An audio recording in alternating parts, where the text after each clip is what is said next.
The very notion of an omnipresent, infinitely powerful, immaterial, intangible, and timeless entity of godlike proportions is an insult to all that is rational, logical, and sane.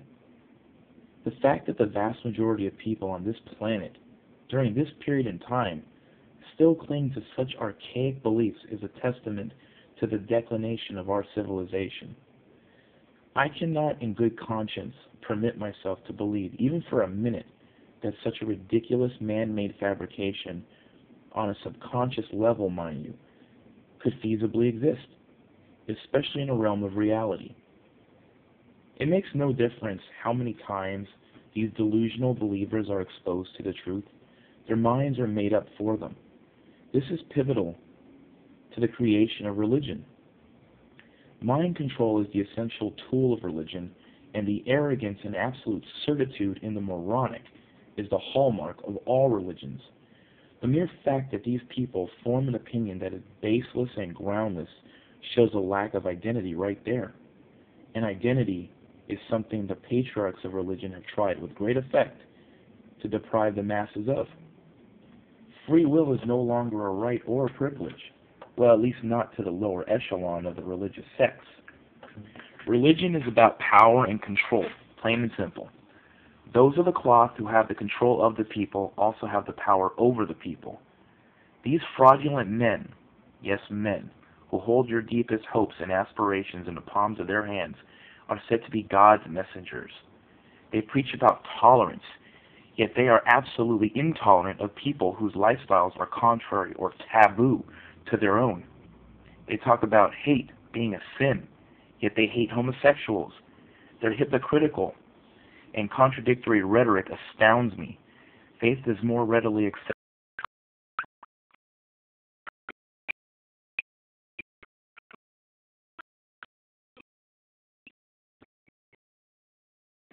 is that God presupposes existence, that this God allegedly created himself out of nothing. If this God is said to exist, why then does it do nothing in the face of suffering and tribulation? Wars have been fought for millennia. Hundreds of millions, if not billions of people, young, old, male, female, rich, and poor, have perished on this planet in some of the most brutal ways possible. Yet this God sat idly by and did nothing to prevent these atrocities from occurring. Hitler condemned over 6 million innocent Jews to the most horrific deaths one can imagine. Stalin arranged the mass murder of over 25 million of his own people. Napoleon ordered brutal massacres on his enemies for the sake of world conquest, and nearly succeeded.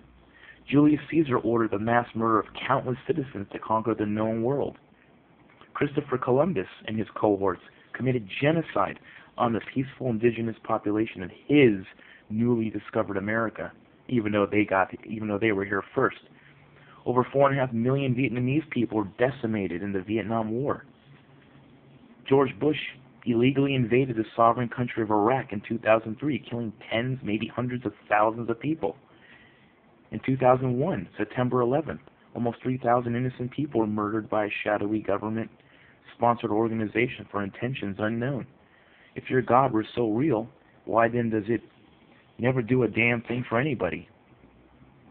There are so many deserving, decent people out there who've gone above and beyond the call of duty for him, and he hasn't given them so much as a pat on the back. Why? Tens of millions of people in Africa, India, South America, Central America, Caribbean, Eastern Europe, Middle East, and Asia are suffering and starving and dying right now. Where is God? The people of Haiti have endured strife that the Pope and his wealthy buddies will never experience, and yet these religious people have the gall to show off to the less fortunate? My mom died when I was 10. She died of cancer, and my life as well as my family's lives were forever changed. She was a great woman, a mother, and a person. Did God really need to take her and leave us with a drug-addicted, drug-dealing, verbally and physically abusive, belligerent alcoholic of a father? I say to hell with your God. Your God is despicable and should feel unimaginable shame of his existence. A fart has more purpose than your God.